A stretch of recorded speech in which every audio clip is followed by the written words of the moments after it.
So galing ako sa Smart kanina, nag-renew ako ng plan ko. So actually matagal lang due yung renewal ng plan ko.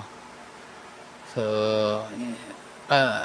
parang yung plan ko kasi galing pa sa Sun Cellular dati.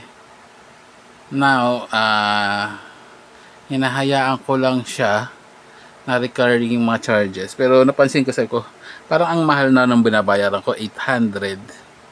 Kasi ayun pa yun sa plan ko sa Sun. Tapos sabi ko, tuloy-tuloy naman din ako nagbabayad. So why not, i-renew ko para kahit pa paano may phone akong bago. Hanap lang ako ng murang phone. So nakita ko yung CTE Blade nila. So yung pinagmamalaki nilang cheapest, parang isa sa cheapest na 5G. So 599 siya plus 100 pesos a month para doon sa bayad sa phone for 24 months. So 2 years. So hindi ka na rin lugi kasi may bago kang phone. At the same time, magagamit, consumable mo naman yung mababa nga lang yung data, 2.5, tapos free call to Smart and Sun. So, token, ano pa ba? Token tax ba kasama sa kanila? Token tax, diba? Hindi ko na matanda. Sino ba sa Globe? Basta Smart. Yan na yan. Tapos may 21 minutes siya ang free call sa landline. So, ito na yon. Yung CTE Blade. Ayan. A75. Baba natin yung camera natin. Ayan. A75 Blade. 128 gigabytes, 8 GB memory, 4 and 4. So, kukunin niya yung another 4 doon sa 128. 5G. Ito yung pinaka-importante kasi 5G na siya. So, magagamit mo yung malakas na network. Mas mabilis kung may 5G sa area nyo. So, black lang to. Chika sa akin nung nasa center, actually, inumpisan daw to last year sa mga empleyado. So, sabi ni binenta sa mga empleyado, tapos sabi nila, try din na, para siguro meron gumamit ng 5G nila. Then, sumunod, in-offer na sa public. Ayan. So, out of the box, ang laman niya ay, itong isa muna, ano ba to? So, may free siyang CTE case, may free siyang screen. So, ano ba tawag dito? Parang screen nga lang. Pero hindi ko yan gagamitin. Bibilin ko yung mas papakabit ako na lang sa mall ng mas matibay-tibay na screen. And then yung mismong phone. Yan. So 6.6 inch HD plus 120 Hz, 5 gig octa-core, 2.2, 128 GROM. Actually, UFS niya 3.1. So, medyo malapit pa sa mga latest. 4 na yata ngayon, pero at least 3. So, for 5. Tapos, charger. Yan. So, on natin. So, AI camera. On natin. CTE. Yan.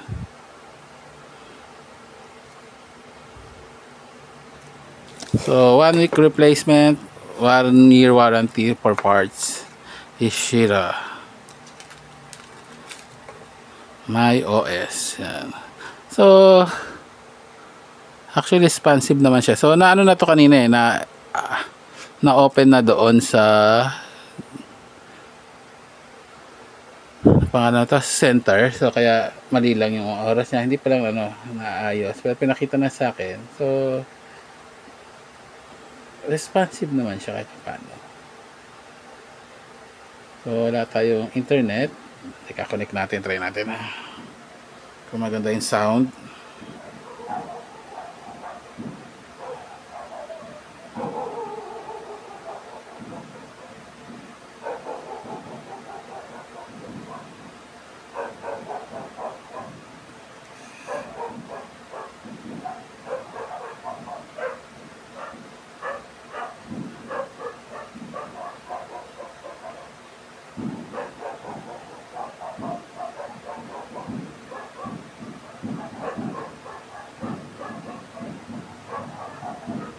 Teka ha. Natin sa YouTube. Connect to the internet. Pwede tayong Gundam. Agree lang. Natin kung malakas ang sound. Gundam Seed Freedom. Episode 1.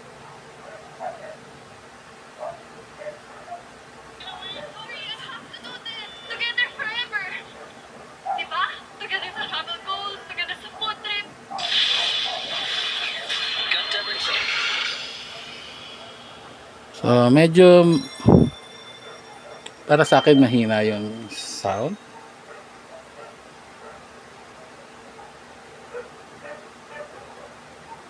So, siguro kung gusto mong manood, kailangan mo ng headset. Naririnig naman siya, pero hindi siya ganun kalakas. Oh, nag-initializing daw siya. Nanggugulo siya, ano eh.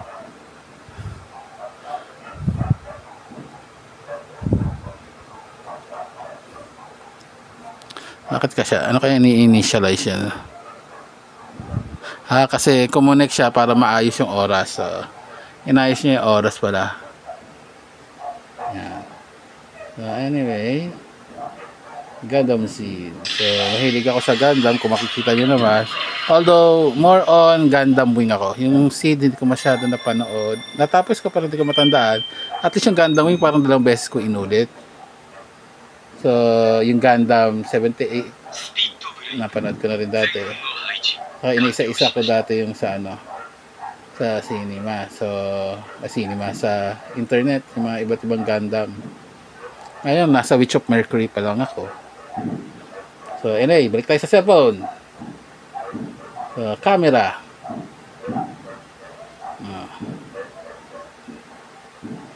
Don't allow muna. Ayaw ko malaman kung nasan nyo ako. So, yan ang camera.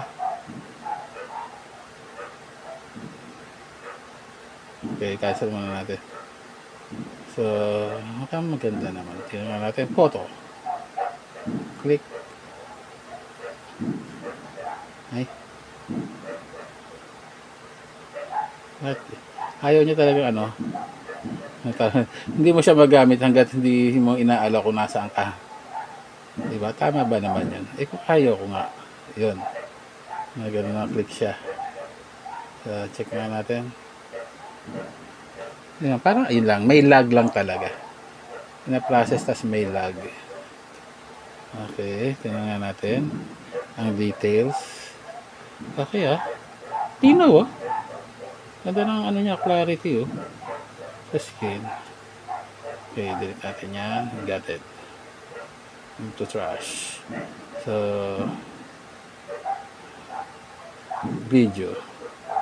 Tingnan natin. So, i-move muna natin. Kung minsan kasi ito video ang problema pag malikot yung nagkakakamera. Yan. Tingnan natin. Tingnan natin kung nakakahilo panoorin.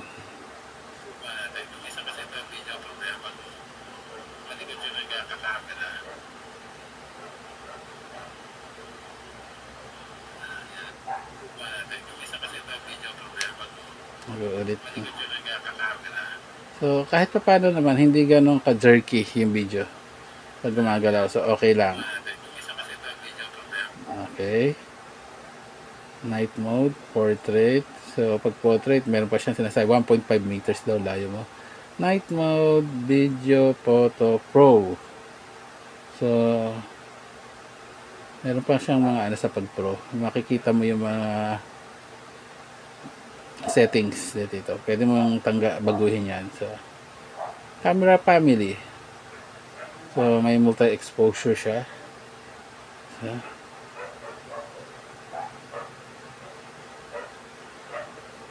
tapos, second photo daw. Galing So, ayun yung kanina. So, kung kanyari, ganyan natin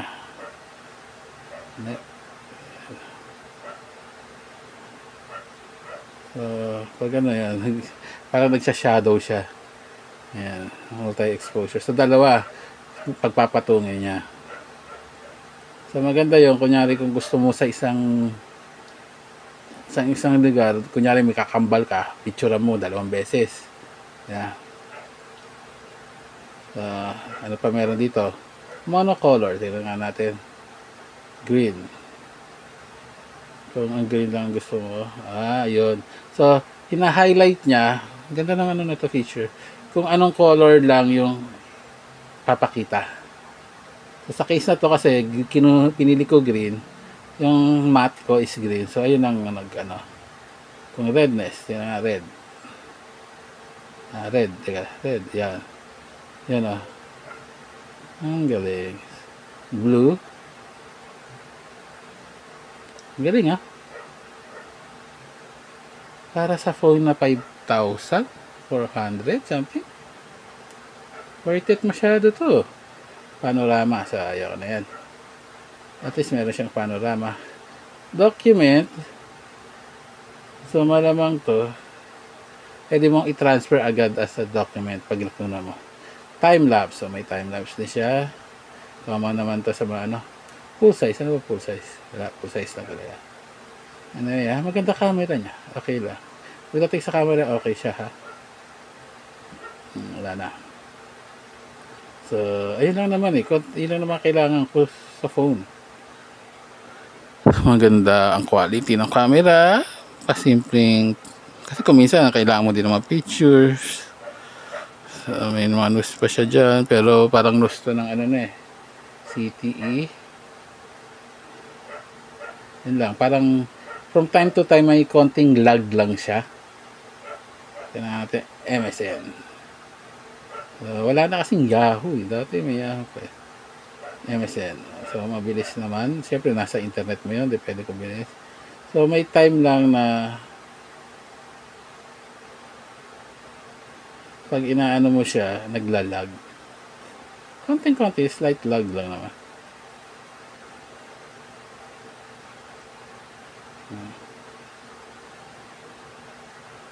Tapos, ano pa? Wala na akong masabi. Kung gusto nyo magkaroon ng bagong phone, at technically, aabot ng 700 to format ang binabayaran ko. So, kung kayo ay umaabot sa ganong presyo, range, diba? Better na kayo mag-plan na lang. Para may libre kayong phone na ganito. Kung gusto nyo lang naman. O kaya, pwede yata silang pwede kaya yata prepaid tapos itong phone. Bayaran mo siya ng 5,000 something. Full price. So, para sa 5G. Ayun kasi, mahal pa yung mga ibang 5G na phone. Although, yun nga pala, ang processor yata nito is Unisoc. So, hindi siya yung mga branded na kilala na kanya Snapdragon, saka Mediatek. Unisoc yung isa pa sa mga third party na processor na gumagawa. Pero at least ito yung mas higher end yata na kanilang processor. Hindi pala higher end, mid-tier. Parang ganun. So, yung Unisoc kasi nakikita mo din siya sa Realme, sa ibang mga cellphone. So, gamit na gamit din siya sa ibang brand. So, CTA Blade A75 for the price, okay na. So, although pag gusto mo magdagdag, sa case ko kasi 100 pesos lang per month, okay na okay siya. Pero kung may cash ka, so, pwede kang bumili na mas mataas, dagdagan mo na lang, mas mataas kaysa dito. So, depende naman sa inyo kasi kung anong gusto nyo phone. Pero sa akin, okay na to. Kung di ka masyadong para picture, pero goodbye rin to. Although kung bibili mo sa smart, okay na okay. Hindi ka naman mapapahiya. So, itsura niya, okay naman, parang high-end ang dating. Anyway, until next video po. Bye!